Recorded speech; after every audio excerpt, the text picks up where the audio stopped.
Oke, Assalamualaikum warahmatullahi wabarakatuh. Salam guru penggerak, tergerak, bergerak, dan menggerakkan. Baiklah, selamat datang di channel saya, Nurika Laila. Hari ini saya akan mendiseminasikan budaya positif di sekolah. SD Negeri 11, Kota Lubuk Linggau. Silakan ditonton ya sampai habis. Semoga bermanfaat dan saya doakan semoga yang menonton video ini diberkahi, banyak rezekinya dan juga dimudahkan segala urusannya. Yang belum lulus CGP, semoga dipercepatkan untuk lulus menjadi guru penggerak. Oke, baiklah. Perkenalkan, beliau adalah Ibu Purwati Handayani sebagai fasilitator kami dan Bapak Andi Subhan sebagai pengajar praktik. Oke, silakan menyimak video kami. Terima kasih. Warahmatullahi wabarakatuh. Waalaikumsalam warahmatullahi wabarakatuh. Yang terhormat Ibu Kepala Sekolah SD Negeri 11 Kota Lubuk Linggau, Ibu Haja Kristina Sarjana Pendidikan, serta Bapak Ibu peserta diseminasi yang saya hormati. Baiklah, puji dan syukur kita panjatkan atas kehadirat Allah Subhanahu wa Ta'ala, yang mana berkat rahmat dan hidayahnya kita semua dapat berkumpul di ruangan ini dalam acara aksi nyata calon guru penggerak angkatan 9 tahun 2023 Haja Nurika Laila SAG GR, diseminasi budaya positif modul 1.4. Baiklah, saya akan membacakan susunan acara kita pada hari ini. Yang pertama yaitu pembukaan, yang kedua kata sambutan dari Kepala Sekolah SD Negeri 11 Kota Lubuk Linggau. Selanjutnya yaitu pemaparan atau diseminasi budaya positif. Yang selanjutnya yaitu tanya jawab, dan yang terakhir acara penutup. Baiklah, untuk wabarakatuh. marilah intinya kita mengucapkan rasa syukur kita pada hari ini, di mana dalam kesempatan ini Bunda Nurika akan melaksanakan tugasnya sebagai CGP, yaitu aksi nyata diseminasi budaya positif. Bapak Ibu yang saya hormati, mungkin wabarakatuh. marilah intinya kita mengucapkan rasa syukur kita pada hari ini, di mana dalam kesempatan ini Bunda Nurika akan melaksanakan tugasnya sebagai CGP, yaitu aksi nyata diseminasi budaya positif. Bapak Ibu yang saya hormati, mungkin Ibu Kepala Sekolah SD Negeri 11 Kota Lubuk Linggau, untuk acara selanjutnya yaitu pemaparan atau diseminasi budaya positif oleh pemateri kita hari ini, yaitu Ibu Haja Nurika Laila SAG GR. Kepada Ibu, waktu dan tempat kami persilahkan.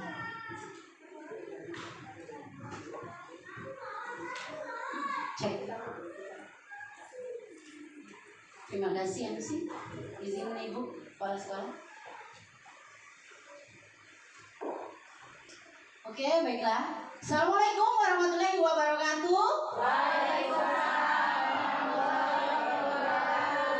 Apa kabarnya Bapak dan Ibu guru hebat semua hari ini? Allahu Akbar. Luar biasa, Allah. Allahu Akbar. Oke, terima kasih. Baiklah, puji syukur kehadiran. Baiklah, terima kasih pada Ibu Kepala Sekolah yang telah memberikan izin pada kami pada hari ini, yaitu kesempatan kami melaksanakan aksi nyata diseminasi budaya positif di SD Negeri 11 Kota Lubuk Linggau ini. Juga kami ucapkan syukur dan terima kasih pada Bapak dan Ibu guru hebat SD Negeri 11 yang sangat kami banggakan pada hari ini atas kerjasama dan motivasinya yang sangat luar biasa pada kami calon guru penggerak Angkatan 9 untuk melaksanakan diseminasi budaya positif Bapak dan Ibu guru ya. Saya puji syukur kehadirat Allah Subhanahu wa taala yang mana pada pagi hari ini kami diberi kesempatan untuk melaksanakan diseminasi budaya positif dan juga kita sampaikan salawat dan salam pada Rasulullah sallallahu alaihi wasallam. Allahumma sholli ala sayyidina Muhammad wa ala ali sayyidina Muhammad. Oke, terima kasih kembali lagi kepada Bapak dan Ibu guru semuanya. Baiklah, sebelum kita mulai kegiatan pemaparan diseminasi budaya positif pada hari ini, mari kita ice breaking dulu Bapak dan Ibu semuanya. Oke, siap ya semuanya Bapak dan Ibu, kami minta untuk berdiri. Atas menggapai bintang, tangan ke samping burung yang terbang, tangan ke depan ikan berenang, duduk yang rapi siap berdoa. Oke, silakan. Terima kasih. Berdoa dimulai. Oke, Bapak Ibu, mari silakan berdoa dulu terlebih dahulu. Kita berdoa sesuai dengan keyakinan dan kepercayaan kita masing-masing. Berdoa dimulai.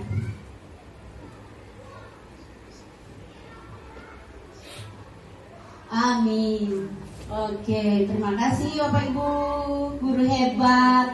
Saya ini sebenarnya Bapak dan Ibu nervous dari tadi, apalagi ini ditambah ditemani oleh suami Bapak dan Ibu ya.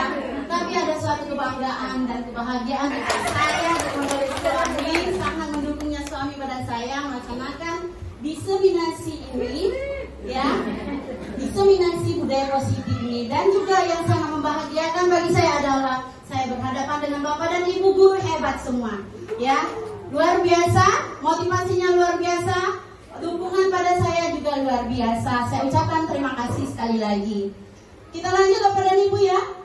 Dalam diseminasi ini ada tujuan, yaitu tujuannya untuk memenuhi tugas dari LMS Pendidikan Calon Guru Penggerak ya, dan kedua adalah mensosialisasikan budaya positif sekolah supaya rekan-rekan guru hebat dapat memahami apa itu budaya positif di sekolah ya. Yang ketiga adalah agar kita dapat menerapkan budaya positif di sekolah sesuai dengan sambutan dari Bapak ya, dari Ibu Kepala Sekolah guru hebat kita hari ini, yaitu semoga kita semua bisa menerapkan budaya positif yang ada di sekolah kita. Memang sudah kita terapkan, tapi semoga kita dapat meningkatkan kembali budaya-budaya positif yang ada di sekolah kita saat ini. Oke Bapak dan Ibu ya. Lanjut, ada pertanyaan pemantik atau yang biasa kita sebut yaitu pertanyaan pemancing. Sama seperti kita mengajar di kelas Bapak dan Ibu, sebelum mengajar kita diharapkan untuk menyampaikan pertanyaan pemantik terlebih dahulu pada anak-anak atau pertanyaan pemancing ya. Lalu pertanyaan pemantik ini, apakah Bapak Ibu setuju atau tidak setuju? Ya, jadi jawabannya Bapak dan Ibu adalah setuju atau tidak setuju. 1. Hukuman dapat mendisiplinkan anak. Ayo, mana yang setuju nih? Yo, setuju. Oke, ada yang tidak setuju? Ya, tentunya jawabannya ada setuju dan tidak setuju Bapak dan Ibu ya. Sekarang, lalu pertanyaan kedua yaitu pemberian hukuman dengan hal positif dapat meningkatkan disiplin anak. Bagaimana Bapak dan Ibu guru?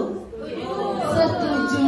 Oke. Tapi mungkin ada yang dalam hatinya nggak mau menyebut, mungkin tidak setuju ya. Mungkin ada yang tidak setuju ya. Pemberian dapat meningkatkan pemberian hukuman dengan hal positif, misalnya sering kita lakukan kalau kita di SMP, kalau anak-anak di SMP itu sering hukumannya itu saya tidak akan mengulanginya. Itu jauh hukuman kita zaman dulu ya. Mandul itu sampai satu buku tulis. Nah itu kan ibu bapak guru zaman itu sering akan gitu. Tapi sekarang kita bahas kembali ya, nanti kita bahas. Apakah hukuman atau reward atau penghargaan juga akan memotivasi anak untuk belajar? Nanti kita bahas. Oke bapak dan ibu ya. Pemberian penghargaan dapat meningkatkan motivasi anak. Iya atau tidak, atau setuju atau tidak setuju, itu ada di hati bapak dan ibu semua ya. Oke, lanjut. Menebarkan pemahaman dan penerapan budaya positif.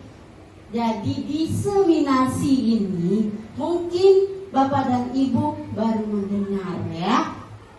Dan kemarin kita masih bincang-bincang, kita diskusi dengan bapak sekolah yang lama. Pasti pak, diseminasi. Selama ini kita sering mendengar sosialisasi ya. Tapi sekarang ada bahasa penggeseran yaitu diseminasi. Karena kita mengambil diseminasi. Jangan desi ya. Itu kemarin bersama bapak sekolah. Jangan desi ya katanya. Kalau desi Ratnasari bapak dan ibu, bukannya dise ya. Jadi kita ingat lagi dise. Oke. Iya. Lanjut. Nah, ini bapak dan ibu guru yang kami pelajari di modul 1.4 ini ada konsep inti budaya positif. Lalu di dalam modul itu pembelajarannya yaitu 1. Perubahan paradigma belajar. 2. Disiplin positif. 3. Nilai-nilai kebajikan. 4. Kebutuhan dasar manusia. Motivasi perilaku manusia.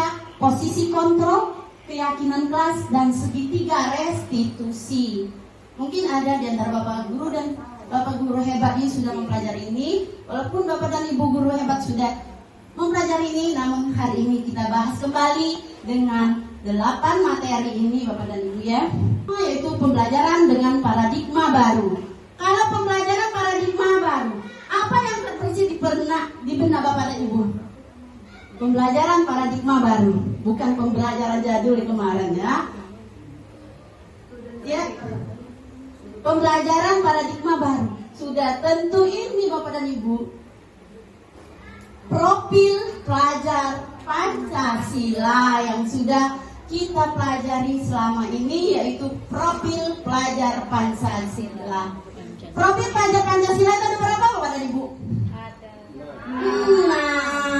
6 ya. Tadi kita sekolah penggerak, jangan sampai kita tidak mengenal hal 6 ini bapak dan ibu. 1 apa? Beriman dan bertakwa kepada Tuhan yang Maha Esa dan berakhlak mulia. Itu masuk di visi dan misi sekolah ya, visi sekolah ya. Kedua yaitu apa? Berkebinekaan global. Berkebinekaan global. Ketiga, bergotong royong. Keempat, kreatif. Kelima, Bernalar kritis. Dan keenam, mandiri. Pembelajaran dengan paradigma baru merupakan pembelajaran yang dirancang berdasarkan berdiferensiasi. Nah ini berdiferensiasi sehingga murid belajar sesuai dengan kebutuhannya berdasarkan tahap perkembangan sesuai teori psikologi modern untuk mewujudkan profil pelajar Pancasila. Oke. Jadi bagaimana Bapak dan Ibu, apa langsung bertanya satu slide atau sebagaimana dari 8 tadi? Nanti aja ya, nanti di akhir kita buka sesi tanya jawab. Oke, lanjut. Belum di sini ya, Miss Cole. Disiplin positif tadi, perubahan paradigma baru, dan lanjut disiplin positif. Menurut Ki Hajar Dewantara, di mana ada kemerdekaan, disitulah harus ada disiplin yang kuat. Sungguh pun disiplin itu bersifat self-disiplin, yaitu kita sendiri yang mewajibkan kita dengan sekeras-kerasnya, tetapi itu sama saja, sebab jikalau kita tidak cakap melakukan self-disiplin, wajiblah penguasa yang lain mendisiplinkan diri kita, dan peraturan demikian itulah harus ada di dalam suasana yang merdeka. Jadi Bapak dan Ibu guru hebat, Ki Hajar Dewantara sudah memberikan pembelajaran dengan kita bahwa disiplin itu haruslah ada pada diri kita sendiri, bukan pada diri orang lain. Ketika kita tidak bisa mendisiplinkan diri kita, yaitu tadi self disiplin, kita tidak bisa mendisiplinkan diri kita, ada sang penguasa yang akan mendisiplinkan kita. Jadi kita pilih, apakah penguasa itu akan mendisiplinkan kita atau kita sendiri akan mendisiplinkan kita. Jadi menurut Ki Hajar Dewantara, maka disiplin itu harus ada pada diri kita sendiri. Maka itulah manusia yang bebas, kata Ki Hajar Dewantara. Lanjut kepada Ibu ya. Nyambung gak Pak? Nyambung. Oke. Nyambung, kita lanjut ya. Lanjut. Nah, disiplin positif. Disiplin positif merupakan salah satu cara penerapan disiplin yang bertujuan untuk menumbuhkan kesadaran serta memberdayakan peserta didik tanpa imbalan, penghargaan atau reward, ancaman atau hukuman. Ini menurut Diane Golson, ya.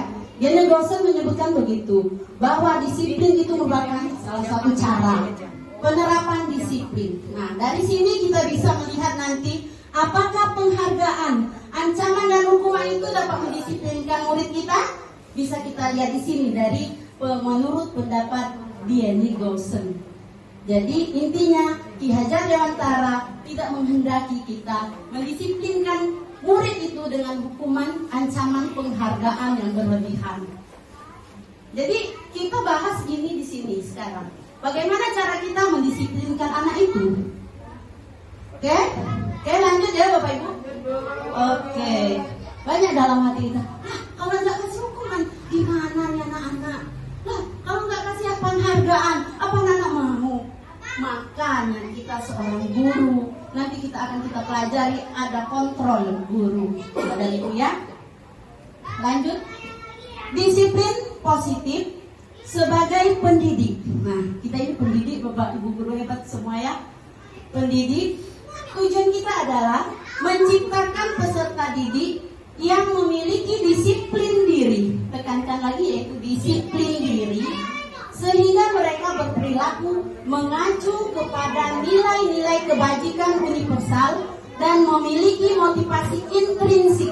Nah, motivasi intrinsik dalam proses respon. Lalu ketiga, kebutuhan dasar manusia sebagai penguasaan. Kebutuhan kita sama penguasaan. Ternyata teori kontrolnya, kebutuhan dasar penguasaan ini ada harga diri. Keinginan untuk dianggap murid kita, kebutuhan dasar menjadi pemimpin kita berprestasi juga berbeda, diakui dan didengar. Semua orang melihat hal itu sama. Kebutuhan dasar harga diri. Dari harga diri ini bisa menyebabkan manusia itu bisa menjadi yang tidak. Sama harga diri kita diinjak-injak, maka kita tidak bisa. Kita akan menyamakan pandangan orang lain. Kedua, keinginan untuk dianggap. Oke, ketika kita tidak dianggap di suatu kelompok berbeda, ada rasa sedih, ada rasa apakah suatu kesalahan, ya. Perilaku memiliki penguasaan, keinginan dianggap tadi pemimpin atau memimpin. Ada ingin rasa kita memimpin suatu kelompok misalnya. Tapi kita sebagai guru, kita adalah pemimpin. Kita adalah pemimpin. Pemimpin diri kita dan pemimpin anak-anak didik kita yang membutuhkan mengambil solusi apa yang harus dikerjakan oleh anak itu. Lalu ada kebutuhan dasar manusia itu kebebasan. Kebutuhan dasar kebebasan itu mandiri, memiliki pilihan, mencoba hal baru, mampu mengendalikan arah diri. Seterusnya kesenangan. Nah, ketika semua kebutuhan dasar ini kita dapati, maka ada kesenangan. Tadi selalu katakan kebahagiaan pada diri kita. Oke, lanjut Bapak dan Ibu. Lanjut ke motivasi perilaku manusia. Nah, ini motivasi perilaku manusia. Ada 1, 2, 3 ya, untuk menghindari ketidaknyamanan atau hukuman. 2, untuk mendapatkan imbalan atau penghargaan diri orang lain. 3, ketiga, untuk menjadi orang yang mereka inginkan, yang menghargai diri sendiri dengan nilai-nilai yang mereka percaya. Lanjut, motivasi perilaku manusia. Tadi sekarang hukuman. Hukuman ini Bapak dan Ibu, kita lanjut ke tadi pertanyaan pemantik ya. Ternyata hukuman itu tidak hukuman itu pada anak itu ada hukuman tidak terencana ya, tiba-tiba datangnya, lalu bersifat satu arah, kita menghukum berupa hukuman fisik dan psikis, yaitu hukuman. Lanjut konsekuensi. Nah, hukuman dan konsekuensi terencana atau disepakati sesuai peraturan. Murid tetap dibuat tidak nyaman. Sikap guru selalu memonitor daya. Selanjutnya restitusi. Yang salah satu ya. Jadi ini restitusi. Sebelum ikuti CGP Bapak dan Ibu, saya masih bertanya, sih restitusi. Bagaimana ini? Saya tanya restitusi itu menang teori pengadilan sana, biasanya bahasa hukum. Ternyata kita harus pendidikan ada namanya restitusi Bapak dan Ibu ya. Restitusi itu proses menciptakan kondisi bagi murid untuk memperbaiki kesalahan. Lalu proses kolaborasi yang mengajarkan murid itu restitusi. Kita sebagai guru. Nah, 5 posisi kontrol guru Bapak dan Ibu ya. Jadi kita diminta mempunyai 5 posisi kontrol guru. Sebagai apakah kita? Di sini Bapak dan Ibu, apa yang sering kita lakukan? Kita bisa mengontrol diri kita dengan 5 posisi kontrol ini. 1, pembungkus respon, pembuat rasa bersalah, kontrol. Kalau sebagai teman, atau sebagai pemantau, atau mungkin di antara Bapak dan Ibu Bapak ini sudah berada di tingkat manajer. Bapak dan Ibu kita kembali tadi selain ini, Bapak dan Ibu murid kita ini ada posisi kontrol.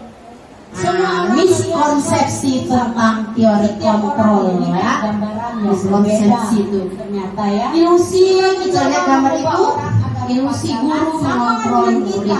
Kalau selama ini kita diminta guru itu mengontrol murid ya, pemikiran orang lain. Lalu ada ilusi bahwa semua penguatan positif efektif dan bermanfaat. Nyambung lagi ke pertanyaan pemantik yang saya sampaikan tadi, setuju atau tidak setuju Bapak dan tujuan yaitu hukuman itu akan meningkatkan motivasi atau tidak ya. Nah, lalu ilusi bahwa kritik dan membuat rasa bersalah mampu menguatkan karakter. Maka kita sebagai ilusi selain itu bahwa orang dewasa berhak memaksa. Nah, ini ilusi yang ini. Orang dewasa, apakah kita berhak memaksa ini? Ya, nah itu yang akan kita bahas dan Ibu ya. Yang tadi yang menjadi artis kita ya. Berarti diri kita sendiri, ya kita berada di posisi mana? Nah, ini kita lihat ya, posisi kontrol apakah aku? Ya, silakan Bapak dan Ibu baca. Ini pertanyaan. Ayolah nak, lakukan demi Bapak atau Ibu. Ini posisi kontrol apa tadi? Teman. Bukan. Ya, lanjut posisi kontrol. Apa rencanamu untuk menyelesaikan masalah ini? Manajer. Nah, ini berarti pertanyaan pertama itu kita suruh anak itu sendiri untuk menyelesaikan masalahnya. Berat Bapak dan Ibu, tugas kita sebagai guru. Berat luar biasa. Nah, ini posisi kontrol apa aku? Kamu tidak pernah mendapat nilai jika tidak mengerjakan tugas. Oh iya, merasa bersalah ya. Lanjut. Saya bicara sekali dengan kamu. Ini merasa bersalah. Hah? Bersalah tadi? Penghukum. Manajer berarti ya. Sama nih. Kamu tidak pernah dapat nilai penghukum jika tidak mengerjakan tugas. Hukumannya. Saya kecewa, kamu tidak pernah benar melakukannya. Kamu tidak pernah benar melakukannya. Ya, siapa Bu? Merasa bersalah. Merasa bersalah. Kamu tidak pernah benar melakukan, bisa ya. Saya merasa bersalah. Penghukum juga. Penghukum. Pemantau. Ya. Lanjut. Nah, kita sudah sampai di keyakinan kelas. Bapak dan Ibu, masih semangat ya? Masih bisa mengikuti?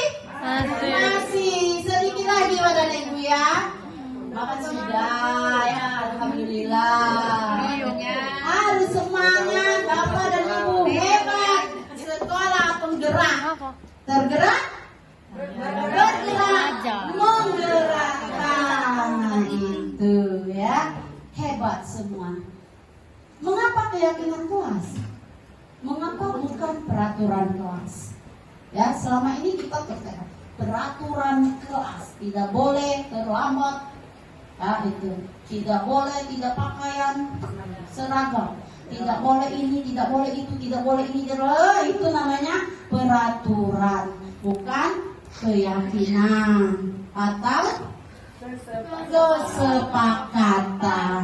Jadi kurikulum merdeka tidak menginginkan kita membuat peraturan kelas. Artinya kita sebelum belajar, sebelum melaksanakan kegiatan pembelajaran kita, sekolah penggerak harus punya kesepakatan kelas atau kesepakatan sekolah terlebih dahulu, sehingga kita bisa melaksanakan namanya posisi kontrol kita sebagai manajer. Pembentukan keyakinan kelas. Nah, ini Bapak dan Ibu guru, itu kegiatan lokal karya 1 kami belajar membuat pembentukan keyakinan kelas. Itu seperti itu. Oke, insya Allah Senin saya akan menerapkan pembentukan keyakinan kelas. Tadi saya sudah dengan Ibu Mei ya, minta tolong di kelas Ibu Mei, nanti kita membuat pembentukan keyakinan kelas. Yang namanya keyakinan kelas itu bersifat abstrak, berupa pernyataan universal, dibuat dalam pernyataan positif, sedikit saja agar mudah diingat. Nah, Bapak Ibu, sedikit saja jadi keyakinan kelas itu, tidak usah panjang dilarang ini. Nah, jadi sedikit saja. Yang penting kalimat positif, mudah diingat, sesuai dengan kondisi kelas dan sekolah. Nah, sesuai dengan keadaan sekolah kita. Lanjut, sehingga mudah diterapkan. Semua warga sekolah, warga kelas dilibatkan saat membuat keyakinan kelas. Kalau selama ini kita tidak melibatkan murid, itu namanya peraturan. Ya, kita laksanakan peraturan kelas. Oke. Udah bisa ya Bapak Ibu? Udah nyambung ya? Oke. Nah, kan pembuatan keyakinan kelas. Ada namanya kegiatan tampak seperti, tidak tampak seperti. Tampak seperti, tidak tampak seperti. Sekarang tugas mandiri ada silakan coba melakukan pemetaan seperti kegiatan sebelumnya. Tersedia 2 butir keyakinan kelas 6 misalnya, lihat contoh yang disediakan dalam bentuk tabel T. Tuliskan gagasan-gagasan Anda tentang contoh perwujudan dari 2 keyakinan tersebut. Tampak seperti apa dan tidak tampak seperti apa, ya. Nah, kegiatan tampak seperti apa dan tidak tampak seperti apa, itu bersifat positif. Tampak seperti misalnya hadir di sekolah sebelum pelajaran dimulai. Itu peraturan atau keyakinan kelas? Nah, tidak tampak seperti sering hadir terlambat. Ya, menaati peraturan sekolah dan keyakinan kelas. Tidak tampaknya tidak mentaati peraturan sekolah atau keyakinan kelas. bertanggung jawab mengembalikan benda yang dipinjam, sering tidak bertanggung jawab mengembalikan benda yang dipinjam. Menerapkan 5 kata ajaib, maaf, tolong, permisi, terima kasih, dan salam. Kalau kita sudah menerapkan semua ini, Masya Allah, Bapak dan Ibu, anak kita luar biasa. Memiliki solidaritas yang baik, menerapkan 5S. Kurangnya rasa solidaritas, bersikap dan bertutur kata yang baik, ataupun kurang sopan. Ini panjang banget Ibu ya. Percaya, menghormati orang lain dan barang milik orang lain. Baik Ibu ngerti ya? Iya. Nah sekarang ini tabel Y. Terdengar, terlihat, dan berperilaku. Setiap anggota melakukan tugas. Dan pada saat pembuatan keyakinan kelas ini pada Ibu, kita menggunakan tabel Y. Terdengarnya, satu orang berbicara, mohon izin untuk memberi tanggapan, mohon izin bertanya, terima kasih saya boleh pinjam. Nah itu terdengar kita kan? Dengar, oke. Terlihatnya semangat mengikuti pelajaran. Nah, anak ini semangat pada saat mengikuti pelajaran. Kita bisa melihat anak mana yang semangat, mana yang tidak semangat. Ya, oke, Ibu ngerti ya? Insya Allah. Lalu terlihat lagi mengembalikan benda yang dipinjam. Nah, anak ini kita lihat dia suka ambil barang orang lain. Banyak nih. Ah, kelas 1 Wahyu. Hari ini anak-anak kita luar biasa ya. Suka ngambil barang orang lain, tidak mau dikembalikan, katanya pinjam. Nah, itu terlihat oleh kita ya peraturan kelas itu. Bagaimana nanti kita menyikapinya? Terus berperilaku, komitmen hadir di sekolah sebelum pelajaran dimulai. Yaitu berperilakunya, komitmen kita menerapkan 5S pada semua warga sekolah, mengembalikan benda yang dipinjam dan diterima, terus berani berpendapat, mengumpulkan tugas tepat waktu. Ya kan, tugas saya, tugas kamu, tugas guru, tugas murid. Nah, ini pada Ibu. Coba Anda lakukan kegiatan tugas saya, tugas kamu dengan murid-murid di sekolah Anda. Atau bisa juga lakukan dengan anak-anak Anda di rumah. Menjadi tugas orang tua atau tugas anak. Bercurah pendapat tentang tugas masing-masing warga kelas atau rumah untuk membangun lingkungan positif yang aman dan nyaman, yang selanjutnya menjadi suatu budaya positif ya. Tugas guru, tugasnya ini disebutkan misalnya guru tugasnya mengajar dan mendidik, menuntun. Nah ini tadi menuntun, bukan menuntut, tapi menuntun murid agar murid tumbuh dan berkembang sesuai kodrat, potensi diri, dan tidak kehilangan arah. Lalu menumbuhkan semangat murid untuk terus berkarya dan berkolaborasi, memberikan nilai atas tugas-tugas dan menjawab pertanyaan murid, menegakkan keyakinan kelas dan sekolah, peduli dan berpihak pada murid, menjaga nama baik sekolah. Murid tugasnya, Bapak Ibu, belajar sambil coba hal baru, memiliki keyakinan. Lanjut ya, bisa nanti kita lanjutkan, kita baca. Guru tugasnya bukan. Nah, ini yang perlu kita bahas, Bapak dan Ibu, biar ini jangan terjadi lagi pada kita. Yang sering kita lakukan, guru bukannya memaksa murid untuk belajar. Jadi sering kita lakukan ini Bapak dan Ibu? Sering. Jadi kurikulum merdeka tidak menginginkan itu. Dua, membentak dan menghukum murid. Sini, ada bunda.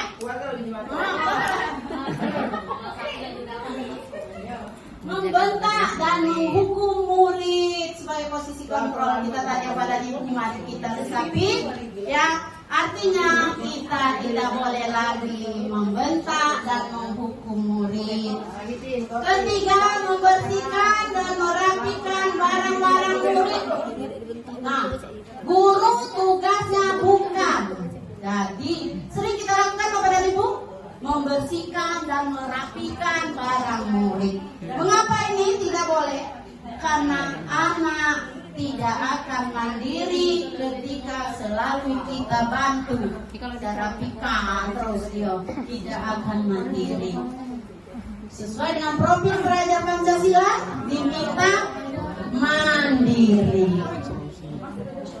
Nah, iya sering kita ini pada itu, yaitu mengerjakan tugas-tugas murid. Nah, ada yang guru les. Nah, yang guru les sangat dibahas sekali. Yang mengajar les anak didik kita sendiri. Ketika kita mengajar les di rumah, jangan sampai ada ketimpangan di sekolah. Di sekolah mereka murid kita semua sama mereka, tidak kita bedakan. Tidak yang terjadi sama ini guru les selalu memberikan ini soal-soal ujian kita besok, kerjakan dulu di sini. Itu sangat dilarang sekali. Kalau kita suruh kerjakan, semua murid kita suruh kerjakan. Tidak hanya anak-anak les kita, dia bayar nanti toh. Dia nanti bayar les nih. Nah ini apa kelebihannya mereka les? Jangan soal yang bakal disampaikan, tapi kita mengajari sama. Iya, mengerjakan tugas-tugas murid ya. Lalu menyiapkan alat tulis. Bagaimana Ibu Guru kelas 1? Guru kelas 1 menyiapkan iya, maksudnya gini Bu. Kenapa anak kelas 1 ini? Ayo bukan pensil lagi, diperinci nih. Itu kita tidak mendidik anak kita menjadi mandiri. Ya, sering kita lakukan. Kita ajarkan mereka, murid tugasnya bukan. Nah, kita ingatkan pada anak, mereka tidak boleh berkeluh kesah dengan tugas belajar, membuat masalah di kelas dan sekolah, dan merusak barang sekolah, barang teman, mengerjakan tugas yang sebenarnya tanggung jawab mereka, melanggar keyakinan kelas dan sekolah. Nah, lanjut terakhir yaitu segitiga restitusi. Pada Ibu, ini yang harus kita lakukan dalam menyelesaikan masalah yang terjadi di sekolah ataupun di kelas kita. Apa itu segitiga restitusi? Segitiga pernah dengar Bapak dan Ibu? Belum. Ini segitiga restitusi, bagaimana cara kita mengambil solusi dalam menyelesaikan masalah-masalah yang terjadi pada anak didik kita. Yaitu hendaknya kita pertama menstabilkan identitas. Pertanyaan yang kita sampaikan pada anak itu pertama, kita harus menstabilkan identitas dulu. Ya, bagaimana anak ini menstabilkan identitasnya kita. Pertama, kedua, validasi tindakan yang salah. Ini kamu tentu punya alasan mengapa melakukan itu. Itu validasi tindakan yang salah namanya. Lalu menstabilkan identitas tadi, adakah cara yang lebih efektif untuk mendapatkan apa yang kamu butuhkan? Yaitu menstabilkan. Lalu keyakinan kelas apa yang telah kita sepakati? Menanyakan keyakinan. Kamu ingin menjadi orang seperti apa sih? Tuh. Segitiga restitusi. Nah, menstabilkan identitas, berdasarkan prinsip, membuat salah dalam bagian ya. Ini menstabilkan identitas, berbuat salah itu wajar. Nah, tidak ada manusia yang sempurna. Ibu atau bapak juga pernah melakukan itu menstabilkan identitas. Ibu atau bapak tidak mau mencari siapa yang salah, tapi ibu dan bapak ingin mencari solusi dari permasalahan ini. Kamu berhak merasa begitu. Validasi tindakan yang salah, ya. Ini kita bertindak seperti ini dulu. Berdasarkan prinsip setiap perilaku berupaya memenuhi suatu kebutuhan. Hanya pertanyaannya Bapak dulu. Lanjut menanyakan keyakinan. Nah ini, apa keyakinan kelas kita? Nilai apa yang telah disepakati? Nah ini. Nah, selesai Bapak dan Ibu ya. Ini saya wajib mempraktekkan segitiga restitusi.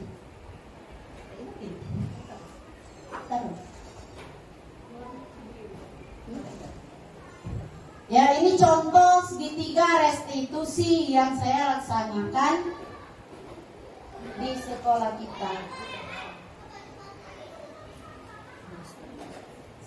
sampel di kelas 6, anak kelas 6. Udah mau dia kantor di PPT berarti. Aslinya Mbak ya?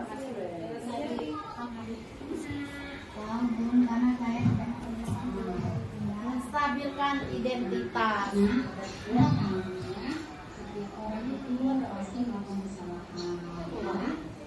Ini orang pasti ada alasannya. Lalu kamu berubah tidak?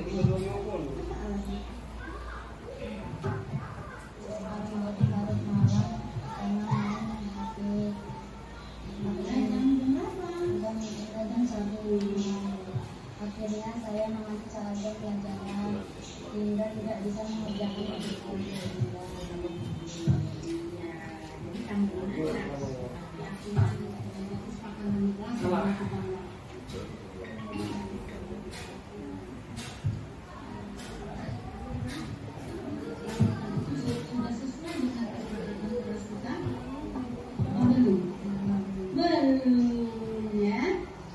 Keyakinan kelas yang mana ya kalau yang kamu lakukan? bertanggung jawab. Bertanggung jawab, jadi kamu sudah menganggap keyakinan kelas yang kita buat itu yaitu bertanggung jawab, ya. Tanggung jawab apa? Kalau kamu sudah tahu apa solusinya?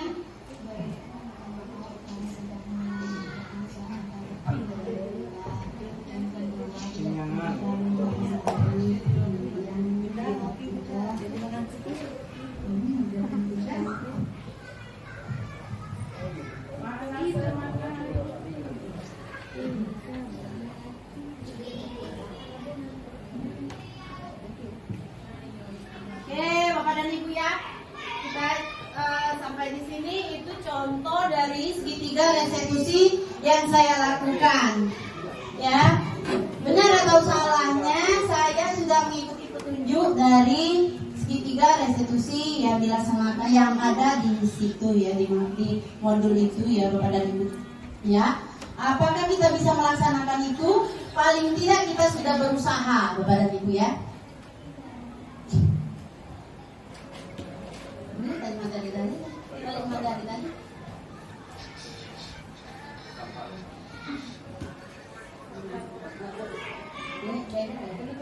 Penutup. Nah, sampailah kita pada penutup. Sebelum penutup, kita kembali kepada moderator. Silakan Pak dan Ibu, kalau ada yang mau ditanyakan. Kita dua pertanyaan saja, Bu. Tulis ya.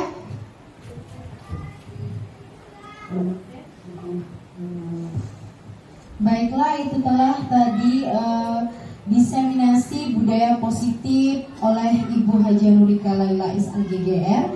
Baiklah, kita ke acara selanjutnya yaitu acara tanya jawab yang dimana untuk sesi pertama ini kita buka dulu dua penanya ya.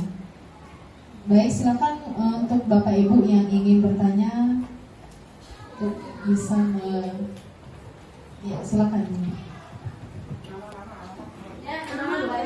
Berdiri. Berdiri. Ibu Cika. Berdiri, Bu. Saya Ibu Cika. Ibu ini. Baik, saya ingin menanyakan apa perbedaan antara peraturan kelas dengan keyakinan kelas. Oke, nampung dulu. Baik, terima kasih Bu Cika. Satu lagi. Dari yang bapak juga. Tidak ada pertanyaan. Siapa? Pak Eko. Nah, aturan dia kan dua tadi. Dua. Iya, dua pertanyaan. Dua pertanyaan. Ini. Siapa Pak Eko tuh nanti Pak Eko. Telepon.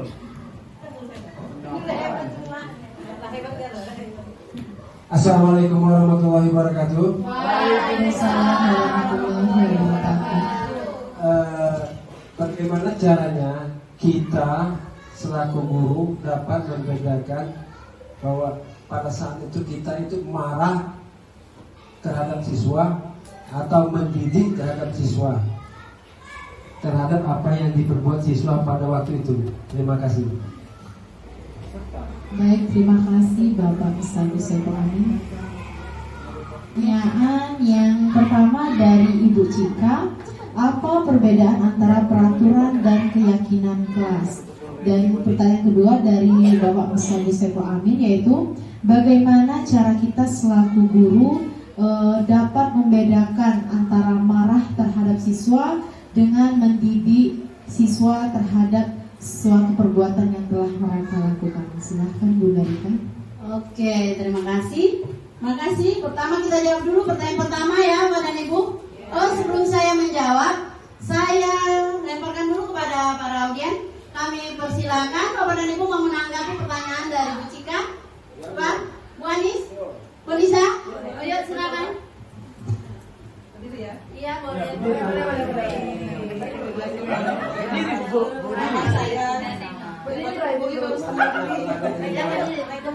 Nama saya Anissa, saya pengajar bahasa Inggris. Izinkan saya untuk menjawab. Mungkin pendapat saya ini tidak sesuai, tapi saya akan mencoba sesuai dengan apa yang ada di pikiran saya. Antara peraturan dan keyakinan itu sebenarnya kalau saya tadi menyimak dari penjelasannya Ibu Ika, itu hanya pergeseran kata-kata. Jadi mungkin keyakinan ini hanya perubahan di dalam P5 ini. Jadi mungkin yang tadinya peraturan kita rubah menjadi keyakinan. Mungkin sama kakak beradik kali, sudah 12. Kalau di peraturan kan memang hasil dari antara siswa dan guru ya, yang sudah diomongkan, sudah dimusyawarahkan. Keyakinan juga kan sama, cuma mungkin di dalam keyakinan ini intinya berbeda dikit dengan peraturan. Kalau peraturan tuh to the point, kalau kamu tidak ini maka hukumannya begini. Kalau kamu tidak begini hukumannya begini. Nah kalau keyakinan mungkin perbedaannya di situ. Jadi kalau saya pikir ketika keyakinan, karena ini untuk kurikulum merdeka, anak tidak dipaksa, mungkin hanya diajar dia menyadari tanpa ada komitmen hukumannya begini, tidak ada. Begitu saja. Terima kasih. Oke, kita kasih aplaus pada Ibu Nisa. Terima kasih Ibu Nisa. Itu tadi. Jadi baiklah Bapak dan Ibu, antara peraturan dan keyakinan kelas Bapak dan Ibu ya. Benar kata Bu Anissa tadi ada pergeseran sedikit dari kata, tetapi di sini disebutkan bahwa kalau peraturan itu Bapak dan Ibu satu arah. Kita yang membuat, kita yang memberikan pada anak. Peraturan harus begini, begini, begini, begini. Tapi keyakinan atau kesepakatan kelas itu adalah dua arah. Kita mensepakati dulu. Peraturan kita lempar dulu kepada anak atau warga sekolah. Kita melibatkan. Keyakinan atau kesepakatan itu melibatkan Bapak dan Ibu. Melibatkan dalam pembuatannya itu. Kita kesepakatan misalnya tidak ada kata-kata jangan, tidak ada kata-kata dilarang. Tapi kalimat positif yang ada, misalnya apa? Misalnya apa Bapak dan Ibu? Masuk kelas tepat waktu misalnya. Iya, nah itu namanya kesepakatan. Jadi kesepakatan kelas itu dua arah, tidak satu arah. Kalau peraturan kita sendiri yang menciptakannya, tidak melibatkan anak, tidak melibatkan orang tua, tidak melibatkan warga sekolah. Kalau kesepakatan kita melibatkan siswa, melibatkan warga sekolah, ya semuanya terlibat. Kita sepakati dulu. Kalau seandainya mereka tidak melanggar itu, baru itu tadi kamu sudah melanggar kesepakatan yang kita buat. Jadi kita tidak sebagai penghukum, ya. Kita tadi diminta sebagai manajer. Oleh guru itu diminta sebagai manajer. Oke, bagaimana Bu Cika? Terima kasih.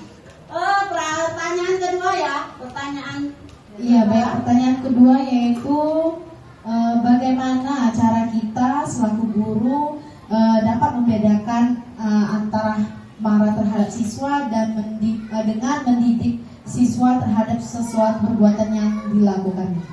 Oke, terima kasih Pak Saiful. Ada yang mau menanggapi? Bagaimana, Pak dan Ibu? Silakan. Pak Arif? Suaranya mana? Ibu? Pak? Wadi? Bagaimana tanggapannya?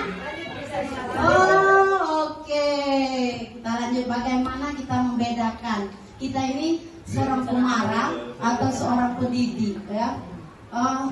Tadi emosional kita harus kita jaga ya, jangan terlalu cepat marah. KHD menginginkan kita menjadi seorang manajer, bukan seorang penghukum ya. Kalau kita marah, langsungnya marah terus, Bapak tinggal rumah kewas lah Bapak. Dia menimbulkan siswa itu menjadi seorang pendendam. Pada dulu ya, awas lah Bapak ya, jadi bohong. Nah itu, aku pengennya anak itu punya seperti itu, tidak marah. Tika aja, awas Bapak dia jadi profesor, dokter Bapak. Kalau masih menjadi guru SD dulu lah, Bapak tuh aku jadi profesor, dokter lagi. Bagus kalau dia seperti itu Bapak dan Ibu ya. Kalau dia dendam, atau KWW, Bapak balik kayak tak cekewat. Nah itu seorang penghukum, akibat dari seorang penghukum. Murid benci dengan kita. Padahal kita diminta bagaimana cara kita menciptakan anak itu merindukan kita. Itu ketika mereka merindukan kita, sudah tentu dia ingin belajar pelajaran apa yang kita sampaikan. Banyak contoh dari teman-teman kita yang dulu, mungkin pengalaman pribadi kita pendidikan yang jadul. Saya tidak mau belajar kimia Bapak dan Ibu. Saya tidak mau belajar kimia, ada penyebab. Kita di SMA ada fisika, kimia, biologi. Ada penyebab itu. Karena kita menghadapi guru kimia yang galak. Di rumah, saya ke sekolah, saya ketemu ibu itu. Bukan ketemu pelajaran, ketemu ibu itu yang tidak galak. Ini penyebab seorang guru sebagai penghukum. Jadi anak seorang pendendam. Dia datang ke sekolah tidak dalam keadaan bahagia. Bagaimana dia mau belajar kalau dia tidak bahagia? Ya, padahal kita mau membedakan kita ini sebagai pendiri atau penghukum. Bagaimana? Bedakan itu tadi Pak ya? Pertanyaan gini, mudah. Kalau pendidik itu menuntun, kuncinya menuntun, ya, menuntun arah anak ke perbaikan. Bukan hanya kita mengajarkan 1+1 2. Apalagi sekarang yang ditekankan adalah pembelajaran kita ada adab. Mengajarkan adab bukan tugas seorang guru agama saja Bapak dan Ibu, tapi tugas kita semua sebagai pendidik. Ya. Kalau hanya anak guru agama yang harus mengajarkan adab, cuma guru agama cuma bertemu dengan murid seminggu cuma 4 jam. Itu pun kalau dia tidak ada halangan. Kalau ada halangan 2 minggu saya tidak masuk di kelas Bu Redmi. Apakah saya nggak cuma mengajarkan adab, 4 materi kita sampai 1 semester itu wajib juga kita harus selesaikan. Ya, jadi tugas mengajarkan adab, akhlakul karimah adalah tugas kita sebagai guru, sebagai pendidik. Bagaimana kita harus mengajarkan paling tidak adab kita terlebih dahulu. Kita terlebih dahulu adabnya. Bagaimana seorang guru yang menjadi tauladan murid-murid kita. Kalau kita tidak bisa jadi tauladan untuk murid kita dan untuk anak-anak kita, bagaimana kita akan mengajarkannya adab itu? Sementara anak-anak kita sekarang sangat membutuhkan kita. Pergeseran nilai sudah sangat luar biasa. Anak-anak tidak tahu dengan adab Bapak dan Ibu. Pelajaran agama sekarang bergeser, banyak pelajaran. Sama seperti saya mengajar kasih. Ternyata saya harus berbaur mengajarkan adab dan berbaur mengajarkan di mana maunya anak. Pertama saya mengajarkan keberagaman di kelas 4. Luar biasa Bapak dan Ibu, tapi saya berbahagia. Saya tidak bisa nyanyi, tapi saya wajib harus bisa nyanyi agar anak mau mengikuti pelajaran saya. Bagaimana caranya? Banyak alat bantu pada ibu. Ya, alat bantu kita banyak, sudah kita lengkapi. Ada speaker api, ada YouTube. Ya, itu kebahagiaan yang luar biasa kita sebagai seorang pendidik yang tidak akan didapati oleh orang-orang di luar kita. Jadi, mari kita bersyukur bahwa Allah sudah menetapkan diri kita adalah seorang pendidik. Bapak dan Ibu, syukuri itu. Walaupun gaji kita mungkin tidak seindah yang kita bayangkan, penghasilan kita tidak sama seperti pemborong, penghasilan kita tidak sama seperti orang-orang di luar sana yang lebih banyak. Tapi mari kita bersyukur dulu. Ketika kita mensyukuri nikmat yang ada, maka nikmat itu akan bertambah pada kita. Bahagian yang luar biasa kita hadapi adalah anak-anak kita, yang terkadang kita jadikan mereka ladang amal kita. Kunci itu di hati kita. Saya memotivasi Bapak dan Ibu agar kita menjadi seorang pendidik yang berakhlakul karimah, yang sesuai dengan ajaran-ajaran agama yang kita miliki. Ya. Jadi, lanjutkan. Bagaimana Pak Ibu? Sip, ya. Terima kasih semuanya. Lanjut jadi penutup. Apa masih ada pertanyaan? Alhamdulillah cukup, sudah siap ya. Alhamdulillah.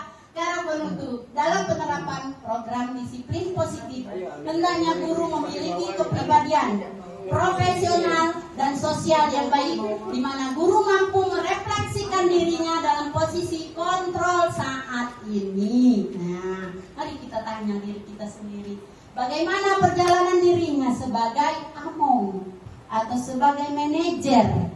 Bagaimana? Sekarang mari kita tanamkan di diri kita, bagaimana caranya kita bisa ingin jadi manajer, bukan saja menjadi manajer Alfamart, bagi kita sebagai manajer diri kita sendiri, yang menuntun murid-muridnya menjadi insan yang mandiri, merdeka dan bertanggung jawab. Ini standar nasional pendidikan. Oke Bapak dan Ibu, alhamdulillah, terima kasih kami ucapkan pada Bapak dan Ibu guru hebat semuanya. Ya. Alhamdulillah kegiatan kita sudah terlaksana. Sekali lagi kami ucapkan ribuan terima kasih Bapak dan Ibu, insan yang mandiri, merdeka dan bertanggung jawab. Ini standar nasional pendidikan. Oke Bapak dan Ibu, alhamdulillah terima kasih kami ucapkan pada Bapak dan Ibu guru hebat semuanya. Ya, alhamdulillah kegiatan kita sudah terlaksana. Sekali lagi kami ucapkan ribuan terima kasih Bapak dan Ibu dan guru hebat semua. Semoga Allah memberkahi dan Allah membalas semua kebaikan Bapak dan Ibu guru hebat semua. Terima kasih pada Ibu kepala sekolah. Akhir kalam kita tutup acara kita ini.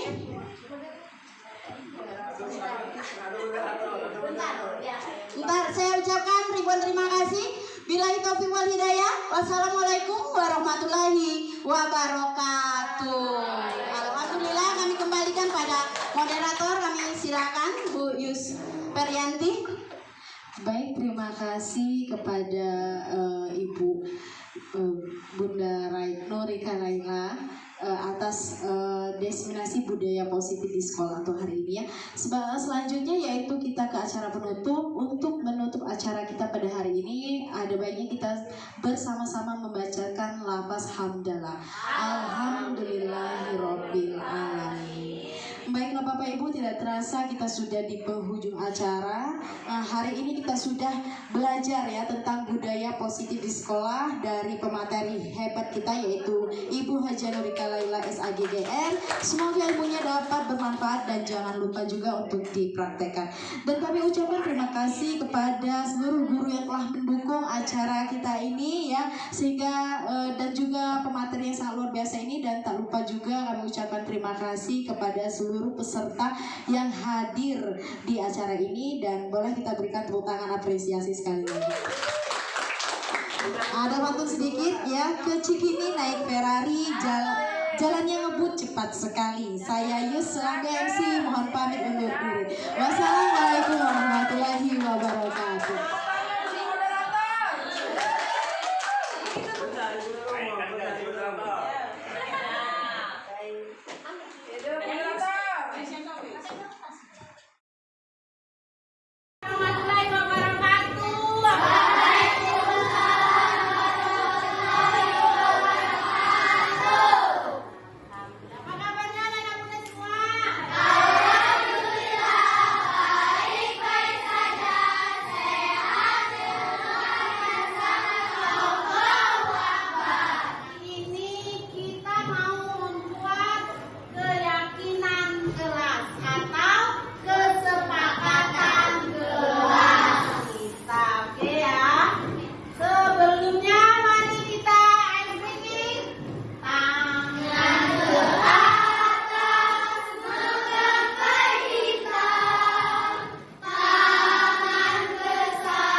ya kita sepakati. Sepakat semua?